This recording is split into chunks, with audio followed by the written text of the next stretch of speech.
Seja bem-vindo então à segunda entrevista com o candidato desta feita, Ricardo Rio.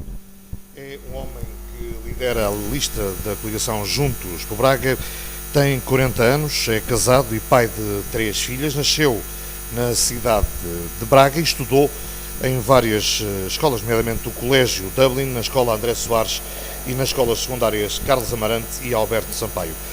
Tem uma lista infundada de empresas e instituições que colaborou, de renome na cidade de Braga e também no país. É, sem dúvida, como eu disse há pouco, um candidato da coligação Juntos por Braga. É, sem dúvida, um homem que já vem lutar por este posto há cerca de 8 anos atrás. Ricardo, porque é que, tendo recolhido tantos votos e parte significativa dos votos dos bracarenses, nunca aceitou um cargo de vereador para aí mostrar o trabalho que se poderia fazer bem na Câmara Municipal de Braga? Eu acho que isso era algo que não seria possível, na medida em que uma coisa é ter condições para poder mostrar a nossa capacidade de trabalho e implementar as nossas propostas, outra é fazê-lo num contexto de subordinação a uma maioria socialista que historicamente sempre teve prioridades diversas daquelas que nós defendemos, que sempre alocou para as áreas que nós consideramos prioritárias um volume de recursos muito exíguo e onde a nossa capacidade de intervenção estaria, obviamente, muito aquém daquilo que efetivamente nós desejaríamos. E, portanto, entre uma lógica de submissão, que se calhar outros cometeram o erro de adotar no passado e que, no fundo, acabou por deixar um cartão de visita negativo, ou uma lógica de oposição construtiva, como aquela que nós assumimos, em que não deixamos nunca de contribuir para a melhoria da gestão municipal, para a defesa de questões que nós considerávamos que eram cruciais para a melhoria dessa mesma gestão, mas sem estar numa ótica precisamente de submissão face à maioria socialista, nós optamos pela segunda via e julgamos que foi uma escolha útil e pertinente. Houveram vários assuntos, eu vou tocar aqui em vários assuntos que, principalmente nos últimos 4 anos, tenho acompanhado a sua vida partidária, nomeadamente na Câmara Municipal de Braga. Sendo a Fábrica Confiança uma proposta sua, como justifica, ou como justificada dos seus argumentos, de que a Câmara Municipal poderá fazer opções de investimento incorretas, porquê de tomar esta decisão de comprar-se a Fábrica Confiança e o que é que se poderá lá pôr? Não acha que é um investimento incorreto também este?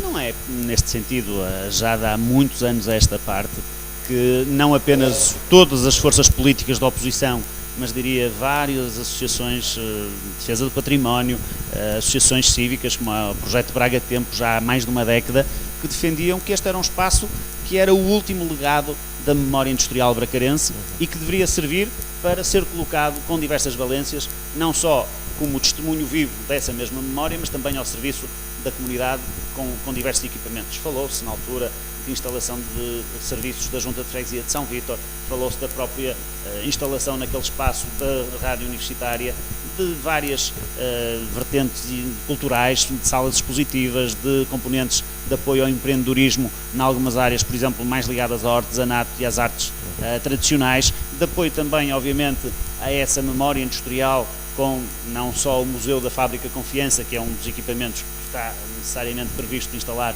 naquele espaço, mas também, inclusivamente, de espaços que podiam potenciar alguma formação de jovens que pudessem vir a atuar também nesta componente industrial nos setores tradicionais do nosso concelho, como é o caso da indústria chapeleira, da própria componente também da fabricação dos sabonetes, que poderíamos ter ali uma componente artesanal, como foi proposto pela própria Fábrica Confiança e por alguns dos participantes no concurso de ideias, e várias outras vertentes que, no fundo, agregassem serviços múltiplos e que servissem também, e essa é uma das componentes mais importantes, para dinamizar aquela zona do nosso território, que é uma zona crucial porque representa o eixo de ligação entre o centro da cidade, um dos principais espaços comerciais, que é a zona do Braga Park, e a própria Universidade do Minho, e como sabemos tem vindo a sofrer uma grande degradação ao longo dos últimos anos e, portanto, eu diria que este espaço dá muito tempo que reivindicava essa intervenção. A aquisição foi o modo possível de viabilizar essa intervenção, e o que é lamentável é que a motivação da Câmara Municipal, ou pelo menos mais uma vez da maioria socialista da Câmara Municipal, se tenha esgotado no momento da aquisição e não tenha tido sequência a partir daí, e que neste momento ainda O que é que falta fazer para tomarem mesmo posse daquilo, neste caso? A posse está tomada, Sim. portanto a aquisição está O concurso de ideias concretizada. está lançado. O concurso de ideias foi lançado, teve uma participação absolutamente notável, e eu acho que só por si esse é também um momento muito importante da vida democrática local recente, o facto de tantos terem se disponibilizado a participar e a dar um contributo para um espaço municipal, ajudando à formatação daquilo que a Câmara lá vai fazer, coisa que manifestamente não aconteceu, por exemplo, no Generation, apesar de ter havido um compromisso perante nós do próprio vereador Hugo Pires de que isso se iria realizar. Isso nunca chegou a acontecer. No caso da Fábrica de Confiança aconteceu, e o produto desse concurso de ideias foi de facto muito rico e foi muito útil para formatar agora um projeto que deveria, caso houvesse de facto uma vontade real da maioria socialista em avançar com aquele projeto, redundar num concurso de ideias para o projeto de arquitetura e depois sim para o respectivo Terá que se recorrer financiamento, sempre ao financiamento do CREN, neste claro. caso. Falou há pouco da universidade, eu vejo aqui no seu cartão, pode-se dizer de visita, que diz que queremos uma Câmara Municipal inclusiva, que não deixe ninguém para trás, que dê real importância a todas as instituições do Conselho e potencie as universidades. Isto é um bocadinho contraditório com o governo, que também é de coligação, que está a cortar, ou aliás a prejudicar gravemente as universidades e os institutos politécnicos. O que é que tem a ver, o que é que poderá fazer no futuro nesta situação? Poderei fazer aquilo que fiz quando o Partido Socialista, já há uns anos atrás, também limitou os recursos para essas mesmas universidades, restringiu fortemente a capacidade de geração e de utilização das receitas próprias geradas pelo trabalho dessas mesmas universidades, e na altura tomei posições, obviamente, junto das instâncias governativas, junto da própria universidade, no sentido de defender que essas práticas não deveriam ser adotadas, porque são, de facto, penalizadoras do potencial desenvolvimento e da intervenção nas comunidades das próprias universidades. Como repudio agora, obviamente, estes cortes que foram verificados, porque eu julgo que este setor da educação, e nomeadamente da educação superior e da investigação, ainda por cima neste contexto daquilo que é a capacidade das próprias universidades gerarem recursos que depois vão aproveitar para o desenvolvimento da sua atividade, é algo que qualquer governo, seja de que partido for, deveria respeitar. É óbvio que há alguns que só se lembram destas situações quando o governo é da cor contrária. Eu acho que, acima de tudo, tem que haver também aqui coerência, e que aquilo que há uns anos atrás nos parecia errado, hoje tem que continuar a aparecer, e aquilo que nos parecia certo tem que continuar a aparecer. Ricardo, falou aí bem do governo. O governo está a esconder algo, e você, evidentemente, poderá vir a ser um candidato prejudicado com esse esconder que o governo está fazendo, nomeadamente com os cortes que estão programados. Eles dizem que em setembro vão dar a conhecer esses cortes, mas poderá ser no dia 30 de setembro. Acha que prejudica a sua candidatura este esconder de assunto que o governo está a fazer? Não, repare, essa é uma questão que se tem colocado muitas e muitas vezes, que é da ligação entre o governo central e as implicações nas eleições autárquicas. Eu acho que não há essa ligação, porque estamos a falar de realidades completamente distintas. Aliás, se nós formos a analisar, mesmo numa eleição autárquica, os eleitores discriminam o seu sentido de voto entre aquilo que é a sua opção para a Junta de Freguesia, aquilo que é a sua opção para a Assembleia Municipal e aquilo que é a sua opção para a Câmara Municipal. Efetivamente, aquilo que os eleitores fazem numa eleição autárquica é escolher aqueles que vão ser o seu governo de proximidade, não é avaliar aquilo que é o desempenho do governo ou dos partidos da oposição a nível nacional. E isso, obviamente, me parece que é só quem tem outra falta de argumentos, e só quem tem, de facto, uma necessidade de se agarrar qual tábua de salvação é esse discurso nacional, e ainda por cima com uma gravíssima falta de memória, porque, obviamente, quem for fazer uma análise das políticas nacionais não pode esquecer que, nomeadamente, o Partido Socialista foi o principal responsável, e os governos do Partido Socialista, pela situação a que o país chegou, e que hoje em dia redundou em compromissos assumidos pelo próprio Partido Socialista. Aliás, convém lembrá-lo, aquilo que este governo está a fazer e que todos sofremos na pele são compromissos, na sua esmagadora maioria, que foram assumidos pelo Partido Socialista e pelo governo do Partido Socialista no memorando com a Troika. E, portanto, só com uma gravíssima falta de memória é que agora podemos fazer de conta que não temos nada a ver com isto, e que realmente vamos tentar utilizar este argumento nacional para servir em nosso proveito a nível local. Eu, da minha parte, estou tranquilo. Obviamente que acompanho com muita preocupação a situação do país, acompanho com muita preocupação a situação e a atuação do Governo, mas tenho que perceber que, enquanto Presidente da Câmara, o meu impacto sobre muitas dessas políticas é, obviamente, muito limitado e sou eu próprio, ou serei eu próprio, visado por algumas das medidas que vão sendo tomadas e que, obviamente, vão condicionar a realidade local. Com o Partido Socialista, que esteve no poder desde há 37 anos na cidade de Braga, a cidade de Braga tornou-se, segundo os entendidos, a terceira maior cidade do país, com algumas coisas bem feitas, outras mal feitas, como também o próprio candidato da oposição disse publicamente. Se fosse consigo, o que é que teria feito que não foi feito nesta cidade, por exemplo? Há inúmeras lacunas, uma delas, eu diria que é aquela que qualquer cidadão bracarense sistematicamente invocada, é a questão dos espaços verdes, ou seja, de nós termos tido um crescimento demasiadamente desordenado, que não preservou a qualidade de vida das populações e que levou a que, em muitas das situações, os espaços de expansão urbana fossem marcados por uma falta de condições de qualidade de vida básicas, nomeadamente com dotação de condições de mobilidade, de acessibilidade. Temos zonas de expansão recente em que nem sequer um carro de bombeiros ou um carro de lixo consegue entrar, o que é completamente inadmissível. E, portanto, o principal erro que foi cometido foi não ter havido um planeamento capaz desse mesmo crescimento e dele ter sido feito quase de uma forma frenética e desregrada ao longo dos anos. Mas você agora poderá também, aqui perante os espectadores da TV Minho, dizer que vai apostar nesse crescimento, ou acha que agora a cidade deixar como está? Eu acho que Braga tem que crescer ainda um pouco mais, ou tem potencial para crescer um pouco mais, tem massa crítica para isso, tem que atrair massa crítica e tem que saber fixar em Braga essa mesma massa crítica. Hoje em dia, lamentavelmente, o principal fator de desenvolvimento da cidade ao longo dos últimos anos, há que reconhecê-lo, só também por distração é que podemos dizer o contrário, não foi a Câmara Municipal, foi a presença da Universidade e foi daí que, obviamente, Braga conseguiu, com o apoio da Câmara Municipal, nomeadamente na política de habitação, fixar aqui uma população muito significativa ao longo destes anos, que veio para a Universidade e depois acabou por se fixar cá. Essa capacidade de fixação tem vindo a perder-se um pouco, nomeadamente dos técnicos mais qualificados, porque, como nós sabemos, Braga tem hoje uma taxa de desemprego, falta de oportunidades muito elevada, nomeadamente jovens licenciados. Vemos cada vez mais jovens, e eu sinto diariamente a preocupação não só desses próprios jovens, como das suas famílias, que investiram largos recursos para poderem viabilizar essa formação para os seus descendentes e que hoje em dia têm essa angústia de não ter localmente uma oportunidade como gostariam de ter os seus parentes mais próximos a fixarem-se cá. E esse é, por isso, também um dos eixos que eu quero considerar como prioritário para o futuro da governação municipal, que é de fazer de Braga uma cidade atrativa do ponto de vista da criação do emprego, do ponto de vista da atração de investimento, como lamentavelmente a Câmara não fez ao longo dos últimos anos. Vamos entrar agora um bocadinho na sua lista.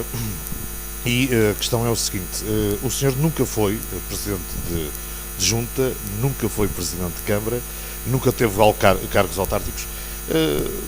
Está preparado? Sim, sou vereador, 8 anos. Está preparado para um cargo como este de presidente de Câmara? Neste momento? Preparado. Eu julgo que não haverá neste momento ninguém que conheça melhor a realidade local e, obviamente, também a realidade autárquica, que é pública, pelo menos aquela que é perceptível do ponto de vista público. Espero não encontrar muitas surpresas desagradáveis a partir do próximo dia 29 de setembro, mas daquilo que é público, daquilo que tem sido testemunhado publicamente, e por força, obviamente, do contacto muito próximo que nós temos tido com todas as autarquias, com todos os cidadãos, com todas as instituições, eu julgo que não há, efetivamente, ninguém neste momento que tenha um domínio de todos os dossiês tão apurado quanto aquele que eu tenho e que tenha consciência, efetivamente, dos desafios que se colocam neste momento para a Câmara Municipal. Ricardo, já por 2 ou 3 vezes que estivemos a conversar, que frisa bem que espera não encontrar, como costuma dizer, esqueletos nos armários. Está assim com tanto receio? Não estou com receio, se estivesse com receio, obviamente não É estaria que alguém sentado poderá nesta questionar, cadeira. então, mas ele não é vereador, ele não sabe as contas que está neste momento na Câmara. Essas contas, eu como disse, eu conheço aquilo que é público, conheço aquilo que é transmitido nos documentos oficiais da autarquia, aquilo que passa pelas reuniões de Câmara. há todo um conjunto de responsabilidades, de compromissos que podem estar assumidos e que, inclusivamente, eu tenho que citar sempre este exemplo, porque é o mais evidente de todos, a própria Inspeção-Geral de Finanças, quando fez a última auditoria no final do último mandato autárquico, dizia que as contas não traduziam a realidade da Câmara, porque aquilo que foi auditado e que foi verificado depois, no decurso desse trabalho, não era compatível com aquilo que estava a ser testemunhado do ponto de vista dos documentos oficiais. E é esse receio que eu refiro que pode existir, essa discrepância, mas eu acho que, acima de tudo, seja qual for a realidade, o que é importante é que quem venha a assumir a responsabilidade na Câmara Municipal seja aquele que tem mais capacidade para lidar também com essa realidade conhecida e a oculta, e eu considero que sou eu também esse responsável. Se for eleito como Presidente de Câmara e sabendo que o Poder Central está a mandar dispensar funcionários públicos, vai dispensar alguns funcionários na Câmara Municipal de Braga? Olha, eu acho que é verdadeiramente vergonhoso o tipo de discurso e de campanha até que tem sido feita por parte, nomeadamente do Partido Socialista em Braga, como tem feito noutros mandatos, mas neste de forma muito particular, ao tentar transmitir um clima de insegurança para os funcionários municipais, dizendo que caso nós vençamos as eleições, que vai haver funcionários despedidos, que vai haver serviços extintos e todo um conjunto de serviços que são prestados à comunidade que vão ser prejudicados com essa mesma vitória. Eu tenho dito de uma forma muito taxativa e devo dizê-lo e repeti-lo incessantemente. Nós não temos qualquer intenção de despedir nenhum funcionário. Mas você nunca disse isso publicamente, está a dizê-lo agora? Não, disse-o várias vezes e disse-o inclusivamente na minha apresentação pública no Teatro Circo, disse-o em vários outros momentos e disse-o porque há aqui uma questão que para mim é fundamental. Quem faz o serviço da Câmara Municipal de Braga não é o conjunto do Executivo Municipal, é o conjunto dos muitos trabalhadores, e são milhares de trabalhadores da Câmara Municipal de Braga, que no seu dia-a-dia se levantam para prestar o melhor serviço possível à comunidade. E por isso, aquilo que um responsável de uma autarquia como Braga tem que fazer é conseguir que esses trabalhadores, primeiro, prestem de facto o melhor serviço possível à comunidade e, por outro lado, que eles próprios se sintam valorizados e dignificados no seu serviço. Eu acho que nesse domínio é que a Câmara Municipal tem tido falhas muito graves ao longo dos anos, por déficits de formação, por déficits de condições de trabalho. Lembramos aqui há muito pouco tempo o que era o estaleiro dos funcionários municipais, lembramos o que ainda hoje é a condição de trabalho dos funcionários de jardins, lembramos do que são as suspeitas que estão sempre a ser lançadas sobre funcionários de determinadas áreas, como é o caso da área urbanística, com a total passividade da Câmara Municipal que nunca saiu em sua defesa, dos bombeiros municipais que num período como este todos os dias temos eco de limitação de meios e de falta de capacidade de resposta por falta de investimento da Câmara Municipal, e essa é que deve ser a preocupação da Câmara Municipal, é com os recursos que existem, dar-lhes todas as condições para trabalharem o melhor possível em prol da cidade. E é isso que eu vou fazer. Eu não ia falar nesse assunto, mas já que tocou, vou ser obrigado, entre aspas, a falar. Há um membro da sua candidatura que é responsável pelos bombeiros voluntários da cidade de Braga, que atravessa um dos piores momentos da sua história, nomeadamente com hipotecas, com dívidas, gasóleo e outras coisas. Se for eleito Presidente de Câmara de Braga, vai olhar para os bombeiros voluntários como está a olhar a Câmara Municipal, nomeadamente com os subsídios, pagamento de seguros e por aí fora, ou acha que poderá alargar um pouco mais o leque de apoio aos bombeiros voluntários? Eu acho que o apoio não pode ser visto numa ótica de garantir a subsistência sem mais. Ou seja, eu tenho dito muitas vezes, o principal foco em termos de proteção civil da Câmara Municipal tem que ser os bombeiros sapadores, que é aquela corporação que está sob a sua responsabilidade direta. Aquilo que acontece em relação aos bombeiros voluntários em Braga, como noutros concelhos, é uma lógica de complementaridade, subsidiariedade em termos de intervenção. E, portanto, a Câmara Municipal tem que reconhecer o mérito do trabalho que é desenvolvido pelos bombeiros voluntários e tem que apoiar os bombeiros voluntários também para desenvolverem da melhor forma possível esse trabalho, em complemento àquilo que é o trabalho da Companhia Municipal. Agora, não pode ser a Câmara Municipal, por si só, a garantir a subsistência dos bombeiros voluntários e de fazê-lo de uma forma artificial. Ora, aquilo que nós temos visto a nível nacional é que, nomeadamente, a generalidade das companhias de bombeiros voluntários tem atravessado enormíssimas dificuldades. Isto obriga a um repensar do funcionamento de todo o sistema de proteção civil, não apenas a nível local, mas diria a nível nacional. E obviamente que irei falar também, desde logo, o próprio Ministro Miguel Macedo, que ainda por cima é também um bracarense, para tentar encontrar soluções que ajudem a que o serviço à comunidade, do ponto de vista da proteção civil, seja por via dos bombeiros municipais, seja em complementaridade com os bombeiros voluntários, seja o melhor possível. A nível de empresas bracarenses, nomeadamente as empresas as empresas municipais, o que é que se poderá esperar da sua tomada mediante a TUB e nomeadamente a AGER, por exemplo? Aos vários níveis. Primeiro ponto, a nível de privatização, vai privatizar as mais duas? uma vez um programa virtual que tem sido disseminado aí já não apenas pelo Partido Socialista, mas inclusivamente por outras candidaturas. Não há intenção da parte dos Juntos por Braga de privatizar qualquer das empresas municipais ou de alargar a participação de capitais privados em nenhuma das empresas municipais. E não há, porque eu também já o expliquei, neste momento, para lá de tudo mais, de eu não considerar que fosse necessário fazê-lo, há uma conjuntura de mercado que não é propícia para isso mesmo e, portanto, seria penalizador para o próprio interesse público da Câmara Municipal e para os interesses financeiros da Câmara Municipal estar a privatizar ao desbarato empresas que tenham um valor estratégico muito considerável. E, portanto, do ponto de vista de cada uma das empresas, em relação à AGER, que eu julgo que tem hoje um nível de serviço bastante interessante e que pode ser melhorado, há uma preocupação fundamental da Câmara Municipal não se demitir do seu papel de parceiro maioritário. A Câmara Municipal é quem tem a maioria do capital, seja na AGER, seja numa das suas principais participadas, que é a Braval, e, portanto, tem que exercer esse poder maioritário num diálogo contínuo com os parceiros privados.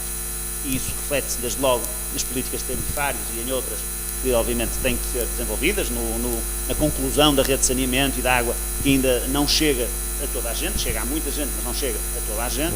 Do ponto de vista do estudo, o que nós queremos é um serviço que também corresponda às necessidades crescentes da população, de terem soluções de mobilidade que correspondam às suas necessidades de deslocação para o trabalho e para os estudantes e para a população reformada e, portanto, não há aqui sim também nenhuma lógica, como também já ouvi, de acabar com os espaços sociais, de acabar com os espaços para os reformados. Há, sobretudo, uma lógica de garantir uma rede de transportes que seja capaz, do ponto de vista do seu conforto e da sua frequência e da sua pontualidade e que seja também comercialmente atrativa, porque isso também é algo que nós não percebemos. Como é que é possível que num contexto de dificuldades económicas, quando cada vez mais bracarenses têm dificuldades de, por exemplo, pagar o seu combustível, que tem sofrido aumentos consideráveis, ou obviamente de se deslocar por ou até de estacionar no centro, como nós vemos por via de políticas como esta do alargamento da zona de pago, que o número de utentes do STUB tenha vindo a diminuir durante os últimos anos. Isso é claramente um erro do ponto de vista da política comercial. Aliás, em relação ao STUB, nós consideramos que esta empresa tem que ter um papel social ainda mais alargado. Uma das propostas que nós apresentamos durante o último mandato foi de que a Câmara Municipal isentasse de custos de transporte os cidadãos desempregados no período de 6 meses após a entrada para essa situação, porque considerávamos que o acesso aos transportes públicos seria também uma forma de reforçar a sua mobilidade no concelho e de potenciar a sua empregabilidade imediata. Isso foi chumbado pela maioria socialista. Em relação às outras empresas, também já o tenho dito, o parque de exposições tem que passar, desde logo, por uma requalificação do equipamento, que tem sido sucessivamente protelada pela maioria socialista e que é crucial para que aquele parque possa ser, efetivamente, um centro de feiras e congressos e também um palco de dinamização cultural e de prática desportiva, que nós julgamos que pode vir a ser. E, finalmente, a Braga Habite tem que alargar também aqui as suas políticas de habitação, como também... Vai melhorar alguma coisa ou vai mexer no arrendamento social, neste caso, já que falou na Braga Habite? Uma das questões que nós consideramos, obviamente, aquilo que são as práticas atuais, vão ser mantidas. Nós queremos que não haja, como muitas vezes somos confrontados, cidadãos que não têm acesso à habitação social, mesmo sendo cidadãos carenciados. E, portanto, iremos verificar escrupulosamente o acesso a cada um desses mecanismos de benefício. Mas, mais importante do que isso, nós julgamos que a Braga Habite, enquanto empresa municipal de habitação, tem potencial para poder desenvolver outras áreas de atividade, nomeadamente a promoção do arrendamento jovem no centro histórico, a criação de habitações a custos controlados nas freguesias mais rurais, de maneira a que também as populações mais jovens dessas freguesias se possam fixar junto das suas famílias e não terem que ser, digamos assim, impelidas a sair para o centro da cidade. A nível de...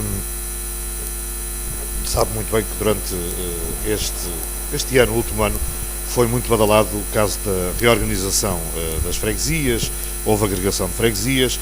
Se por acaso for consultado, se for eleito como Presidente da Câmara de Braga, e se alguém pedir-lhe a opinião, nomeadamente do Governo Central, se acha que Braga poderá voltar novamente às freguesias todas. Acha que, ou qual vai ser a sua opinião neste caso?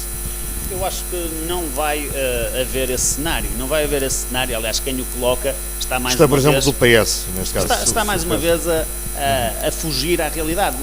O Joaquim já várias vezes referiu o programa escondido, as propostas escondidas. Eu acho que, a nível nacional, quem tem de facto uma agenda completamente escondida e ainda por cima, como também já disse há pouco, uma memória gravíssima, é o próprio Partido Socialista.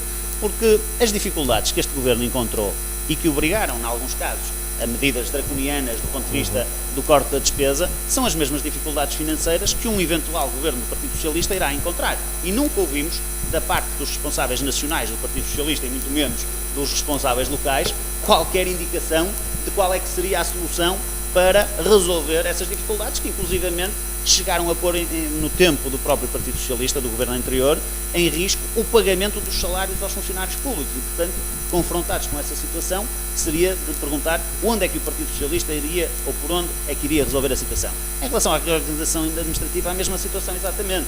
Quem defendeu, desde há vários anos, a necessidade de extinguir freguesias, de fundir freguesias e de avançar com uma reforma nos moldes daquela que agora se concretizou, independentemente das críticas que nós podemos formular à forma como o processo se desenvolveu, foi o próprio Partido Socialista. Portanto, em cenário algum me parece que um governo do Partido Socialista iria retroceder. Aliás, a reforma administrativa, na minha opinião, teria que ter sido melhor conduzida do ponto de vista das freguesias. Mas do ponto de vista nacional, tem acima de tudo é que ser aprofundada do ponto de vista dos concelhos, porque aí é que há ainda redundâncias de recursos. A nível de freguesias, o Governo dizia que ia reduzir as despesas. Afinal, não vai reduzir nada, vai aumentar as despesas.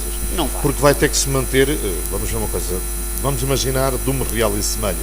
Não se vai fechar o edifício da Junta de não, Real. Aliás, bem pelo contrário. Não, e esse argumento da redução das despesas, na minha ótica, é claramente um falso argumento. Só manifestamente de forma pouco séria que se pode invocar que é a redução das despesas o principal motivo diretas, pelo menos com mas foi uma da bandeira que utilizava. Chegou a ser invocada, mas sim, na minha ótica, isso depois foi comprovado pela própria ANAF, erradamente.